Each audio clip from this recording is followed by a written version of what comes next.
veíamos la semana pasada, qué es una entrevista, qué es un interrogatorio, cuáles son los límites y en qué ocasiones se tienen que utilizar. Me gustaría iniciar con un caso que se acaba de viralizar. Yo me imagino que más de alguno de ustedes lo ha visto, de un profesor que puso en un video, subió un video a redes sociales donde expone a una señorita, la cual lo denuncia por acoso.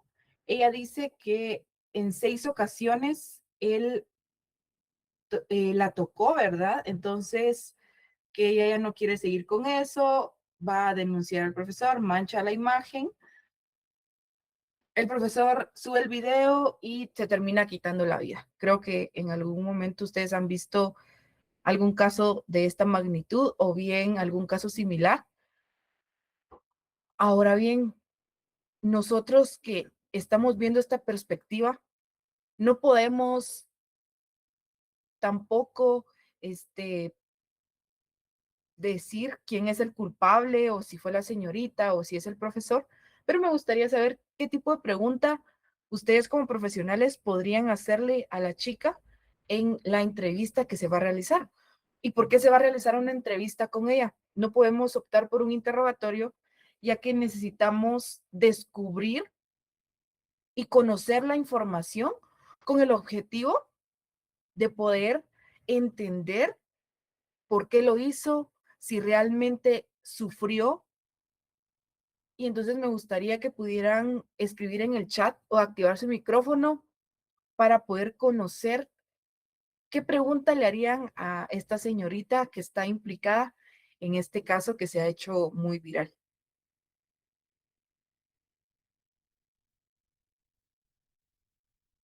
Porque es bastante complicado, ya que nosotros tendríamos que interactuar con esta persona, obviamente crear el rapport y un ambiente de empatía y confianza. Adelante, Arlet. ¿Qué tal, licenciada? Muy buen día. Tal vez yo creo que como parte fundamental de la entrevista, tal vez se podría cuestionar en el sentido si sus padres tal vez tenían conocimiento de lo sucedido y tal vez también consultarle el por qué ella no había denunciado eso con anterioridad. Ok, excelente, muchísimas gracias. Y es que no únicamente se estaría entrevistando a la chica involucrada, sino a sus compañeros, también a otros profesores para ver si realmente ella está diciendo o no la verdad, comparando la evidencia que lleguemos a encontrar, porque de igual manera, una compañera muy cercana de ella expuso de que ella era ella era así, ella mentía, incluso de que ella consumía sustancias ilícitas y alcohol. Entonces el maestro la vio y ella en el enojo de que habían visto dónde tenía ella guardado pues estas sustancias, denunció al profesor por acoso. Recordemos que, y aquí vemos la importancia de un testimonio, nosotros vemos que esta persona se quita la vida e incluso pues la presión que tuvo que experimentar en el ambiente donde trabajaba, incluso con sus vecinos, tal vez en el ámbito educativo también. Y no solo él, sino también ella, esta presión que ahorita están ejerciendo para poder obtener la verdad. Entonces, si la persona encargada, el especialista, no llega con un ambiente de confianza, con un ambiente de empatía para poder hacerle la primera pregunta, el testimonio se cae, ella va a optar por dar este testimonio que las personas quieren escuchar y quizás no realmente lo que sucedió. Y eso también lo vamos a poder analizar el día de hoy en la clase. Acá pusieron, sería de preguntar cuándo inició el profesor, desde cuándo había sido acosada y si fue desde hace mucho tiempo, ¿por qué no lo denunció? dónde y cuándo ocurrieron los hechos según lo que ella recuerde. Muy bien, gracias a todos por sus aportes. El día de hoy vamos a hablar acerca de las diferencias, similitudes y aspectos éticos y legales de las entrevistas e interrogatorios. Después de este caso que pudimos nosotros analizar, y es un caso de la vida real, tenemos una pregunta de apertura que me gustaría que escribieran ahí en el chat la opinión acerca de, ¿es ético engañar a un sospechoso asegurando que hay pruebas falsas para que diga la verdad? Imagínense, ustedes van a interrogar a esta persona y le dicen, tu cómplice ya declaró, tenemos huellas dactilares, existen otro tipo de evidencias que te comprometen con este hecho delictivo. Entonces, necesito que me digas la verdad. ¿Ustedes consideran que es ético, sí o no? Porque bueno, hemos visto en series de televisión, en películas y en documentales que en otros países llegan y empiezan a somatar la mesa donde se encuentran, a preguntarles qué fue lo que pasó y a utilizar algunas palabras que quizás no son las correctas para obtener la información con un sospechoso, ¿verdad? Entonces me gustaría poder leerlos. Acá pusieron, eh, no es ético, pero es una estrategia. Muy bien, gracias, Yaritza. Y aquí pusieron también dar a conocer sus derechos y como también consecuencias del problema. Yo considero que todos hemos visto alguna película o alguna de esas series famosas de investigaciones donde utilizan estas técnicas, ¿verdad? Aquí ponen que no es ético, pero quizás es funcional. Y también acá pusieron otros comentarios en lo que ustedes siguen escribiendo e interactuando en el chat. Ya me dijeron que la mayoría dijo que no, unos dijeron que sí. El objetivo principal de estas dos herramientas que nosotros vamos a analizar, y es el nombre del curso que estamos llevando, es obtener la verdad. Van a ser esenciales para la investigación forense. Por supuesto, van a tener diferentes objetivos. Aquí pusieron que no, que es una estrategia, a veces es necesario. Pusieron que no es ético, ya que se utiliza un terror psicológico y puede generar respuestas erróneas. Y acá pusieron algo acerca de el caso que estábamos analizando. Entonces, vamos a continuar. Ambas herramientas clave en la investigación forense, entrevista e interrogatorio, el objetivo principal va a ser obtener los testimonios que sean clave y también válidos ante un tribunal, porque aunque ustedes no lo crean, si hay algún procedimiento que no se realiza de forma correcta o de forma según el debido proceso, no va a tener validez. Los abogados defensores van a estar a la vanguardia viendo cualquier error que ustedes puedan llegar a cometer y aprovecharse de eso y asimismo votar este testimonio que quizás era fundamental para que una persona estuviera tras las rejas o bien quedara libre. Y por supuesto, cada una va a tener un tono y una presión diferente. No vamos a poder llegar y somatar la mesa, pegarle, empezar a aplicar técnicas de tortura que quizás se utilizaban hace muchos años para poder obtener la información.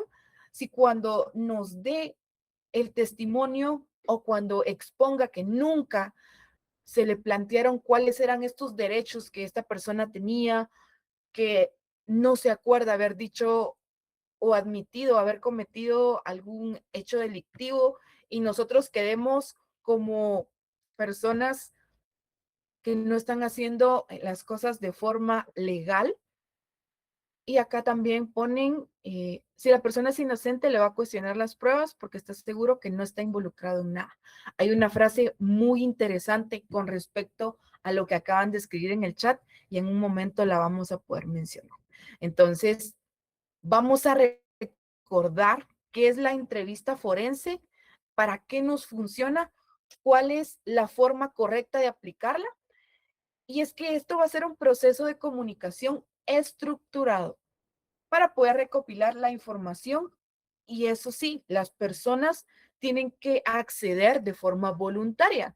Entonces, están cooperando con querer aportar a la investigación. Los encargados de realizar estas entrevistas van a ser flexibles y, por supuesto, siempre con este tono empático que los tiene que caracterizar. No vamos a empezar a culparlos por lo que sucedió, a hacer preguntas que quizás en el momento en el que ellos llegaron al lugar de los hechos no tenían sentido, no era algo que ellos hubieran observado, y se va a aplicar directamente a víctimas y testigos. Entonces, se llega, se plantea cuál es la pregunta que se le quiere realizar, cuáles son esta serie de preguntas para poder obtener la información que nosotros llegamos a necesitar. Entonces tenemos muy en claro, la entrevista va a ser esta herramienta que se le aplica a las personas para que puedan colaborar con la investigación, y es de forma voluntaria.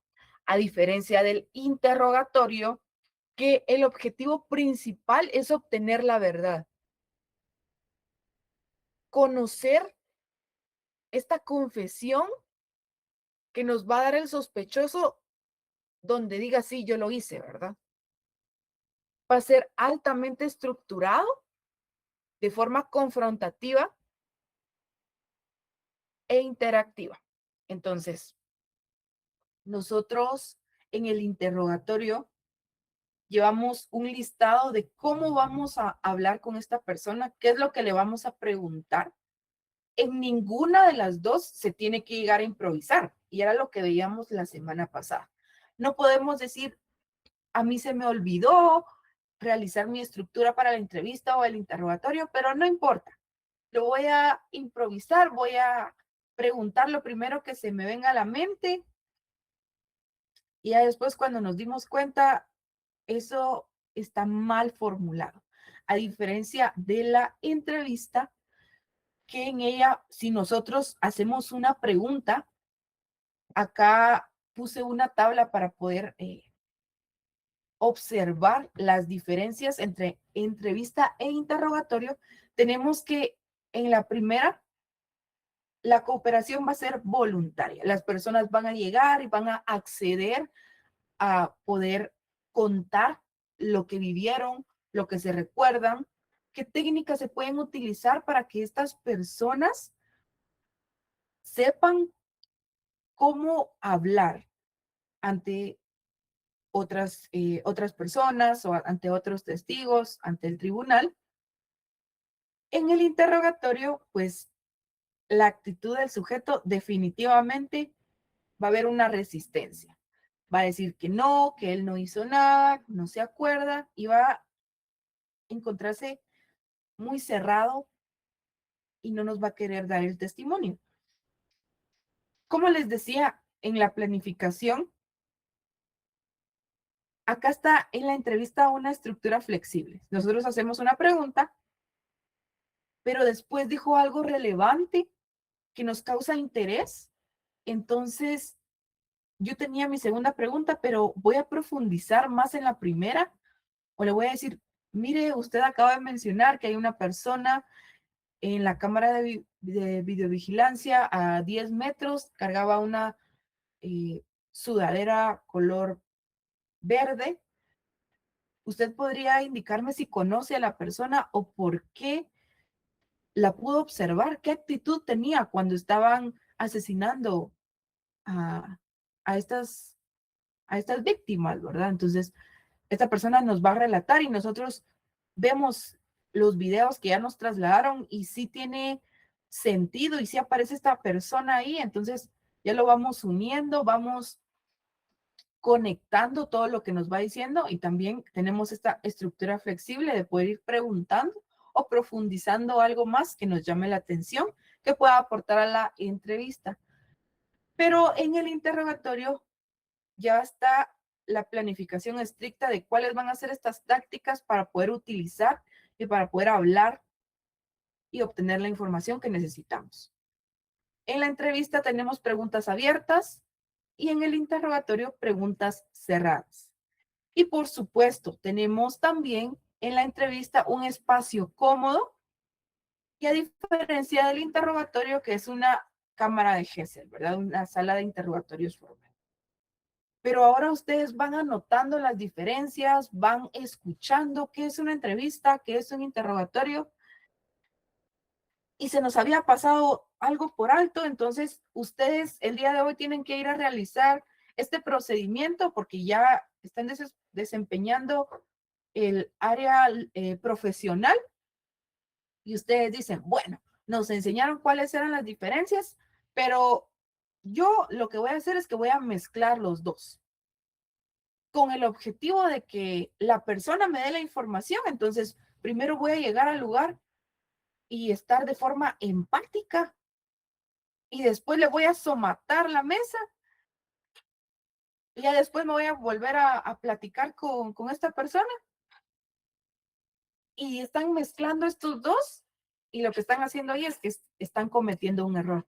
Esto no se puede mezclar, tiene que hacer de forma individual, porque si nosotros llegamos a mezclar estas dos herramientas, vamos a complicar más la investigación. Entonces, para que ustedes tengan también presente de que son ámbitos y áreas diferentes en las que se tienen que aplicar. Ahora bien, que nosotros ya sabemos qué es una entrevista, qué es un interrogatorio, me gustaría que en el chat pudieran escribir, tener una interacción virtual de, en el caso A, tenemos un testigo, ¿qué es lo que se le aplicaría para poder obtener información de esta persona? ¿Una entrevista o un interrogatorio? Y en el caso B, tenemos un sospechoso con una coartada falsa. ¿Qué es lo que se aplicaría acá? Una entrevista o un interrogatorio. Los escucho, los leo. Un interrogatorio. ¿En cuál iría el interrogatorio y en cuál la entrevista? Dimos, La ok, entrevista es cuando se cita para cuál fue su coartada, pero si se descubre que su coartada es falsa, un interrogatorio, porque hay que determinar por qué mintió. ok. Tenemos acá también entrevista, interrogatorio. Ok, perfecto. Ahí nos estaban complementando lo que estábamos diciendo. Agradezco a la persona que pudo dar ese comentario. No pude ver quién era la persona quien habló, pero excelente. Ahí pusieron entrevista, interrogatorio. En mi Yo, caso, licenciada Yaritza. ok, excelente. Muchísimas gracias por tu aporte. Y ahí siguieron poniendo. Ok, perfecto. Ahora ya tenemos entonces nosotros conocimiento de cuál es la diferencia entre estas dos herramientas. Si nosotros llegamos y cruzamos estas dos herramientas, que era lo que yo les decía, quizás con el testigo presencial aplicamos el interrogatorio y con el sospechoso la entrevista. ¿Qué es lo que sucedería? Bueno, con el testigo, ya que nosotros llegamos de forma confrontativa, nosotros empezamos a hacer preguntas directas y quizás en algunas situaciones que no es lo correcto, pero quieren utilizar violencia o chantajes, esta persona por el miedo en el que se encuentra, definitivamente se va a cerrar y ya no va a poder aportar nada a la investigación, su testimonio va a ser incompleto o simplemente ya no lo va a querer dar. Y en el caso del sospechoso, si nosotros llegamos de forma empática, tranquila, si nosotros decimos, no vamos a hacer el interrogatorio en la cámara de Gesell, mejor lo vamos a hacer ahí en un patio, en un parque, para que él se sienta cómodo, para que me pueda decir lo que sucede.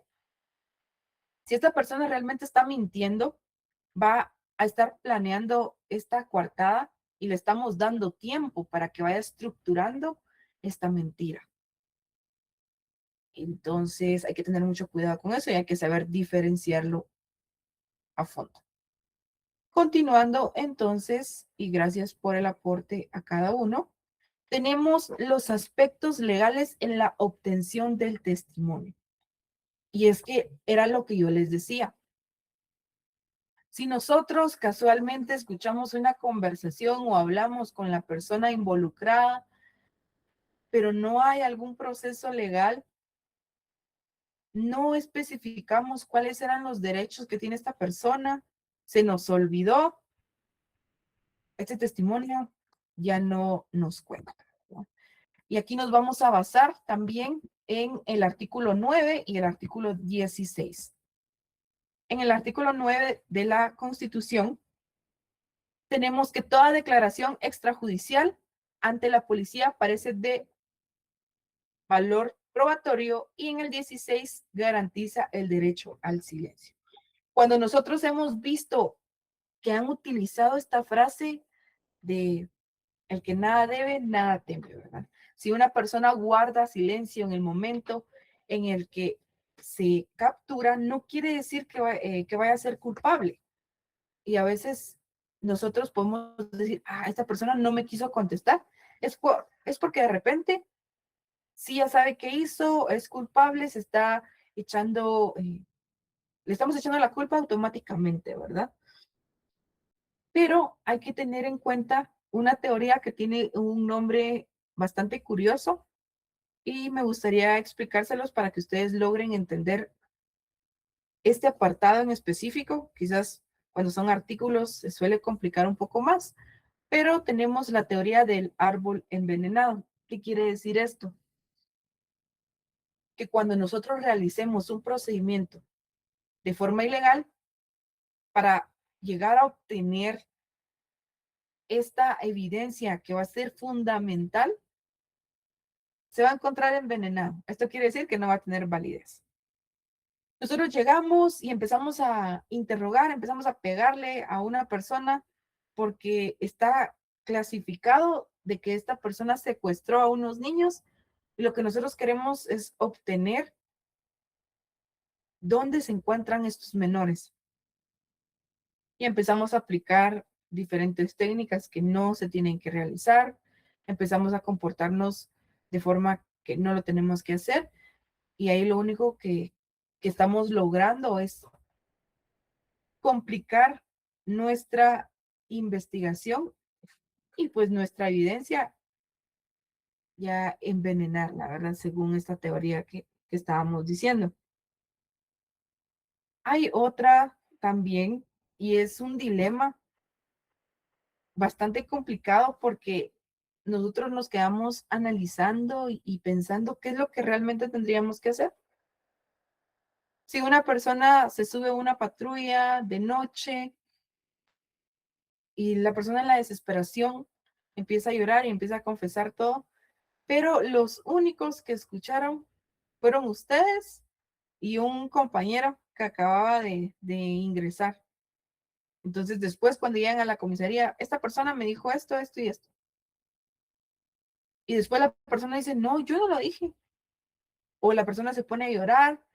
Y acá entra también un dilema de ética, porque la persona puede expresar ante autoridad competente que ustedes que lo llevaban ahí en la patrulla le pegaron, eh, lo agredieron, lo forzaron a decir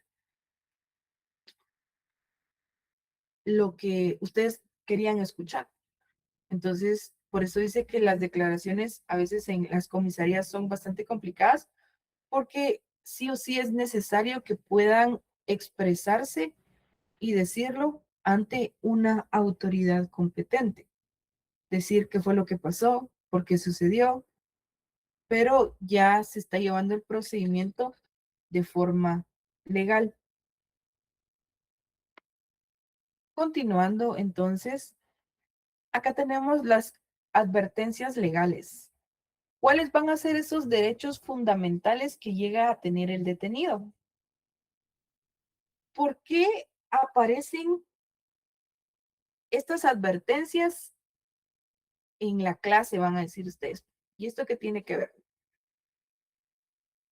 Es necesario que las personas que están siendo detenidas conozcan cuáles son los derechos que tienen para poder hablar e interactuar ya de forma legal. Hace muchos años hubo un caso en específico donde no se le dijo a las personas cuáles eran estos derechos que tenían, ni siquiera se les explicó el por qué estaban siendo detenidos. Entonces, ellos estaban en una sala de interrogatorios ya directamente. Y era tanta la presión porque dice que llevaban 16 horas ahí, les estaban gritando, les estaban hablando pesado, con el objetivo de obtener las respuestas. Era un grupo de jóvenes y ante este estrés al que ellos se están enfrentando, admiten que cometieron una serie de delitos muy graves.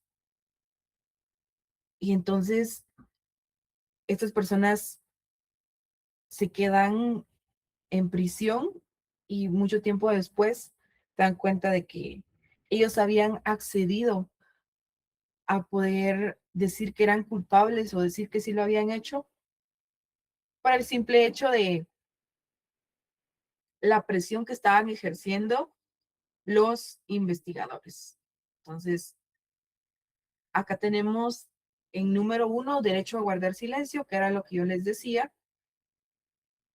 El detenido tiene la facultad de no responder las preguntas que se le realicen y tampoco su silencio tiene que ser interpretado como un indicio de culpabilidad. Es que esta persona, yo le hice una pregunta tan sencilla y se quedó callada y se le tensó el cuello y se puso nerviosa. Entonces yo digo que sí es culpable, pero solo lo estoy diciendo porque se quedó callada y porque presentó unos signos fisiológicos que para mí son clave en culpabilidad, por ejemplo. Y esto no debería ser así, según lo que veíamos, ¿verdad? Número 2, derecho a contar con un abogado privado o bien de la defensa pública penal, antes y durante cualquier interrogatorio. Número 3, notificar el por qué esta persona está detenida, verbal, escrito, el motivo exacto y la autoridad judicial que lo requiere. Y por último, tenemos de que toda confesión rendida ante mandos policiales sin la presencia judicial carece de valor probatorio. Por eso les ponía el ejemplo del árbol envenenado, les ponía el ejemplo de los policías o los investigadores en la patrulla, donde por el simple hecho de que no están frente a una autoridad judicial, no pueden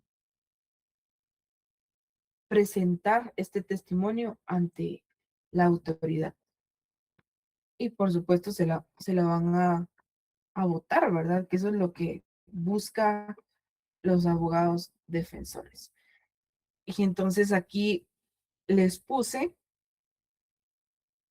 es válida una confesión espontánea sin abogado si un sospechoso confiesa el delito en una patrulla antes de advertirle sus derechos o tener abogado, ¿qué debe resolver el juez? Tenemos la postura A y la postura B. Entonces, ¿cuál de estas dos posturas utilizarían ustedes? Según lo que hemos venido hablando, según lo que hemos dicho, ¿sería la postura A o la B?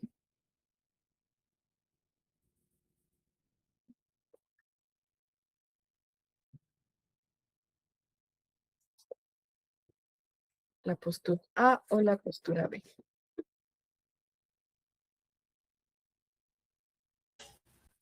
La Eso. postura B, licenciada.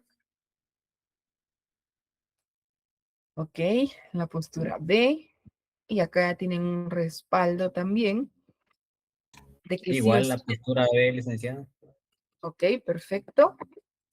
Del por qué necesitamos nosotros tener un respaldo legal, ¿verdad? Creo que por aquí hay alguna última actividad. Entonces vamos a continuar. Bueno, en el bloque número 3 nosotros vamos a hablar acerca de la ética e integridad profesional. Ustedes como futuros profesionales y encargados de poder realizar un interrogatorio, no pueden llegar y decirle a una persona, es que yo sé que eres culpable. Entonces, de una vez están etiquetando a esta persona de que lo que se le atribuye es cierto y entonces estaríamos complicando nuestro proceso. La eficacia de la investigación nunca debe justificar la vulneración de la dignidad humana. ¿Qué quiere decir esto? Que podemos estar hablando con una persona que acaba de asesinar a 15 niños, secuestró a 10 mujeres, hizo acciones muy graves, pero que haya realizado eso no quiere decir que vamos a llegar y que le vamos a pegar, que lo vamos a empujar, lo vamos a pellizcar para que nos diga la verdad, sino que tenemos que conservar nuestra ética. Y no es solo por mantener esos valores principales, sino también porque sabemos que si nosotros no tratamos de forma correcta a esta persona, puede poner la queja y esto quiere decir que si se dan cuenta que nosotros no estamos realizando el procedimiento de forma correcta, nos puedan botar el testimonio, nos puede afectar y pues este monstruo quedaría libre, ¿verdad? Por la falta de integridad profesional de parte de nosotros. Creo que tenemos bastante claro de que necesitamos buscar la verdad y también respetar los derechos constitucionales. ¿Y cuál es el riesgo de estas malas prácticas que se pueden aplicar en un tribunal? La presión desmedida o el engaño deliberado aumentan el riesgo de obtener declaraciones falsas. Cuando a una persona se le hace una entrevista y queremos que esta persona nos diga lo que recuerda de forma más parecida posible, una técnica que utilizan es consultar y decir las cosas al revés. Es como que si yo les preguntara ahorita a ustedes, necesito que me narren desde que buscaron el link en la plataforma hasta que se levantaron en la mañana. Tiene que ir de forma inversa. ¿Y esto por qué se realiza? Cuando se piensa de forma inversa y se trata de estructurar el relato, es más fácil que nosotros obtengamos recuerdos precisos de lo que sucedió, ya que si nosotros lo hacemos de forma normal, ¿verdad? Desde la mañana hasta que yo me conecté a la clase, hay algunos vacíos que nuestro cerebro lo que va a realizar es, como no se acuerda con exactitud qué fue lo que pasó, lo va a rellenar y entonces van a acoplar algo que se les ocurra. Si yo ahorita les digo qué fue lo que ustedes comieron hace 5 días y ustedes no se acuerdan, pero como es una pregunta que yo les estoy realizando, una pregunta abierta, quizás ustedes me van a decir, yo hace 5 días me comí algo que me gusta mucho, es mi comida favorita. Entonces, como es algo que ustedes sí lo tienen bastante presente, cuál es su comida favorita, el por qué les gusta esa comida, lo único que va a hacer su cerebro es ir rellenando estos recuerdos. Y entonces no va a poder ser tan preciso como nosotros quisiéramos. Acá en los riesgos de las malas prácticas, tenemos que tener muy en claro, y no hay que ignorarlo, de que la tortura física se encuentra prohibida. Aunque las personas puedan utilizar en otros países la tortura, los engaños, acá en Guatemala no es válido. Y por eso está este respaldo legal que dice que no se puede obligar a alguien a declarar contra sí mismo ni contra parientes de consanguinidad o cónyuge. Si nosotros utilizamos técnicas que quizás logramos obtener con engaños, va a suceder lo del árbol envenenado que yo les decía, ¿verdad? Vamos a obtener la información o bien la persona nos va a dar la información que queremos escuchar, pero no nos va a aportar nada a nuestro caso porque la forma de obtenerlo fue ilegal. Y claro, la coacción psicológica invalida los testimonios. Si esta persona está mintiendo, si esta persona está engañando, si esta persona está presionando para que nos diga lo que nosotros queremos escuchar, ya no va a tener validez porque no se está realizando de forma correcta. Y por eso, para evitar que los profesionales caigan en estos errores, existe un código del entrevistador que ustedes tienen que tenerlo muy presente al momento de realizar estas dos técnicas en diferentes situaciones. En el número 1 tenemos la objetividad, que el entrevistador lo que necesita es buscar la verdad, no confirmar una sospecha predeterminada.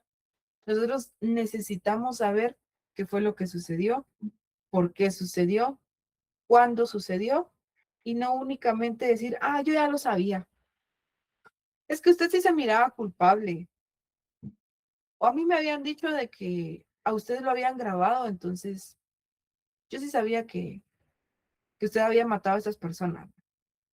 Nosotros tenemos que tener esto muy presente, buscar esta información, esta verdad que nos va a aportar a nuestro caso.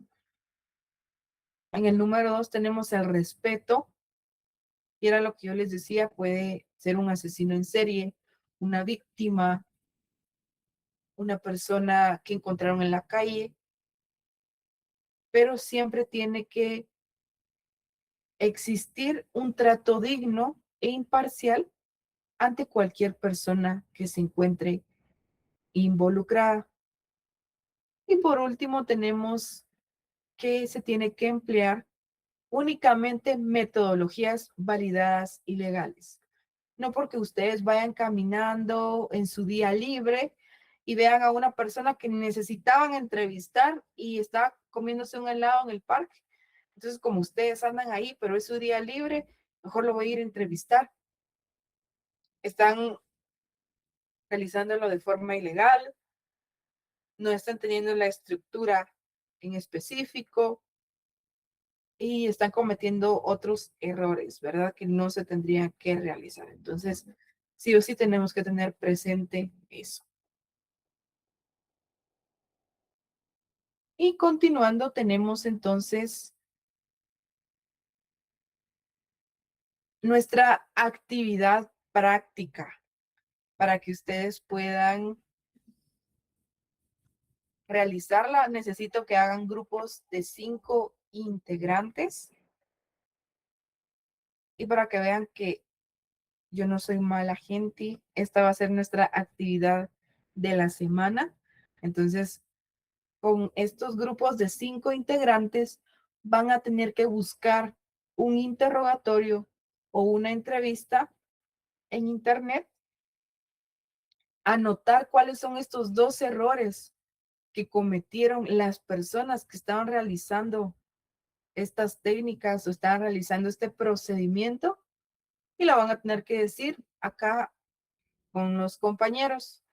Como el grupo es de 5, vamos a ver, sí, pues como unos 5 por 4, de 6, vamos a hacer 3 de 6 entonces,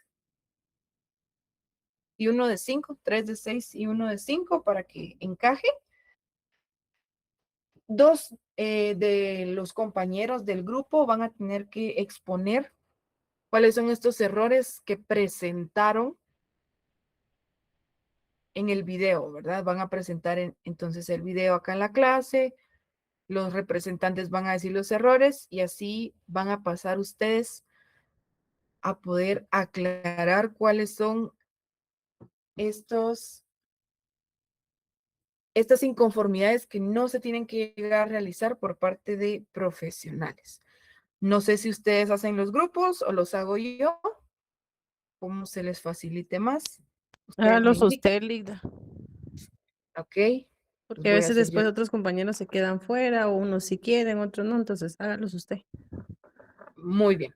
Gracias. Entonces, vamos a hacer los grupos y tenemos exactamente 10 minutos para que ustedes puedan trabajar esta actividad práctica de la clase del día.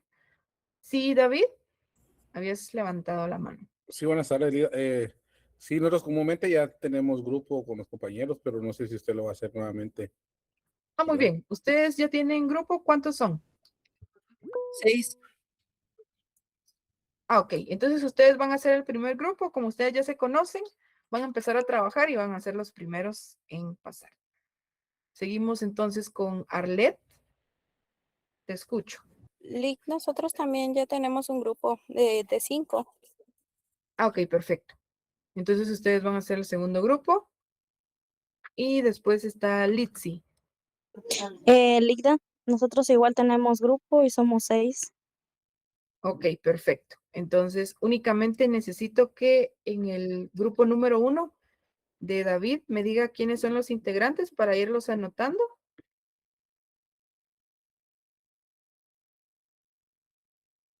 Alguien del grupo de David que pueda decirme quiénes están en ese grupo. No, muy bien. Tenemos entonces el grupo número 2, que es el de Arlet. ¿Quiénes están en ese grupo?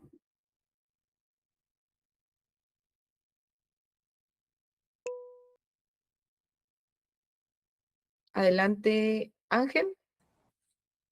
Buenas tardes, licenciada. Sí, nuestro grupo está Arlet, mi persona, José Chun, Carla Estefanía,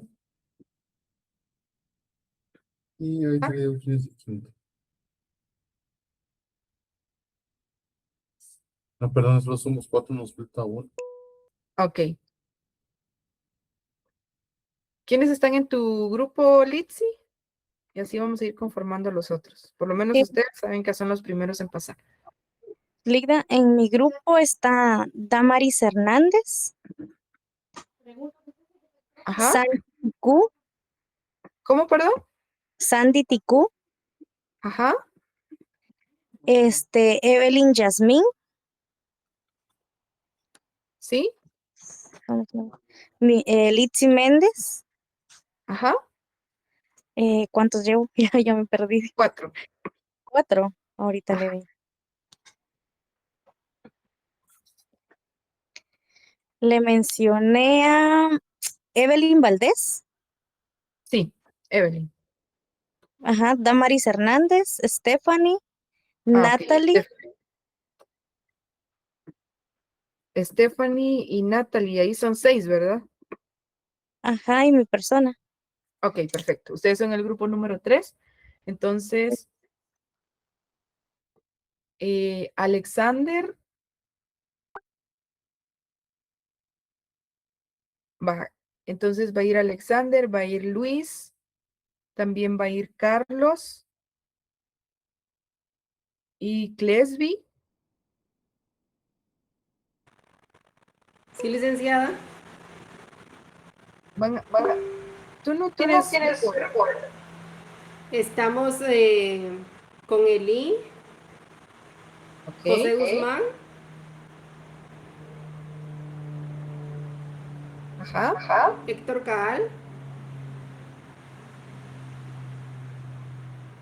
y mi persona. Muy bien.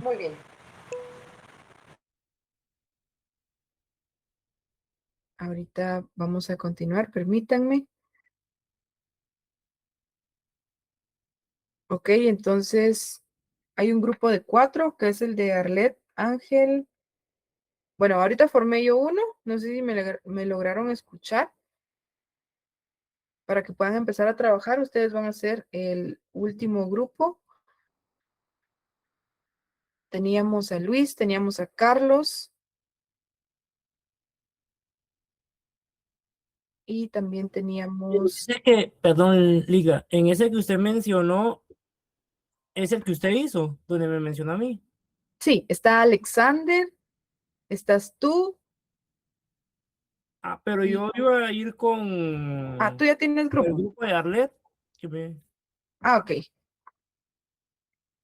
Ahí están mandando los links para que puedan empezar a trabajar. Y veamos, entonces, necesito... Ok, ahí mandaron el grupo número 3. Ahí son 6 integrantes.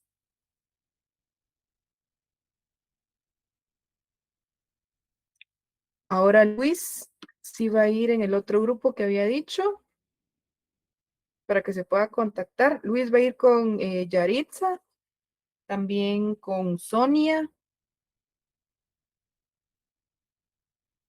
Y ellas ya tienen, vamos a ver, con Miriam. Ustedes van a hacer el otro grupo y ustedes van a presentar la otra semana si ya no nos da tiempo.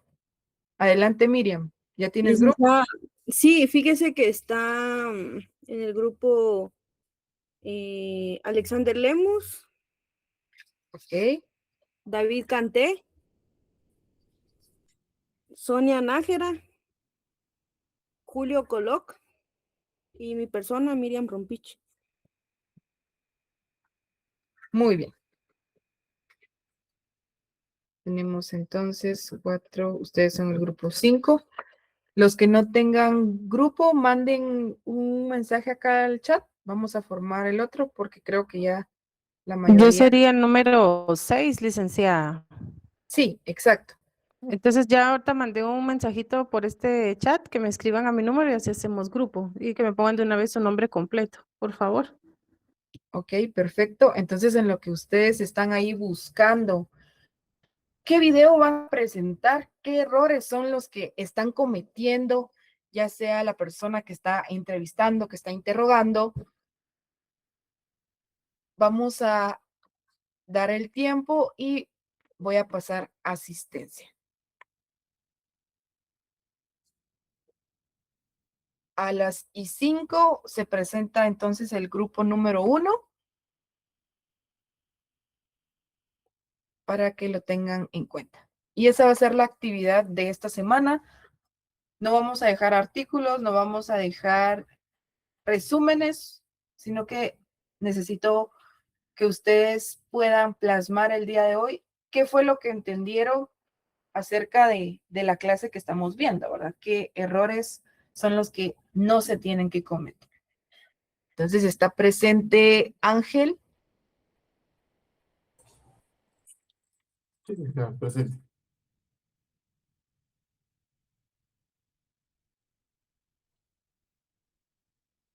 aquí vamos a leer un mensaje antes de seguir.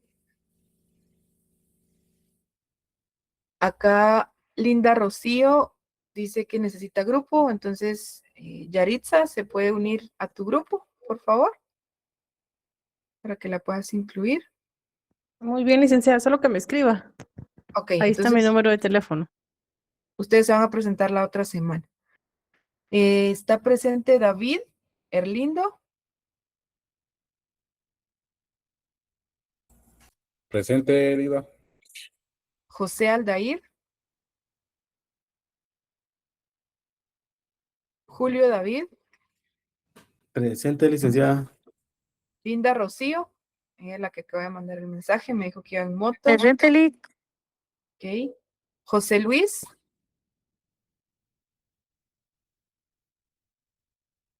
José Luis de Paz, Presente. ok. Gloria Natalie, Presente, Linda. Damaris Paola,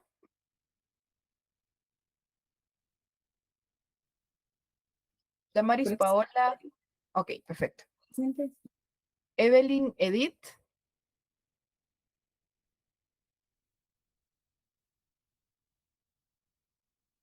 Carlos Rafael, Presente. Alexander de Jesús, Presente, Lic. Lefi Eli, Presente, licenciada. Clesby Saraí, Presente, licenciada. Licenciada, tengo una consulta. ¿Qué grupo somos nosotros? ustedes son, veamos, 4, el grupo número. Gracias. Litsi Lourdes, Presente, licenciada. Carla Stephanie, Presente, licenciada. Sonia Nájera, Presente, licenciada.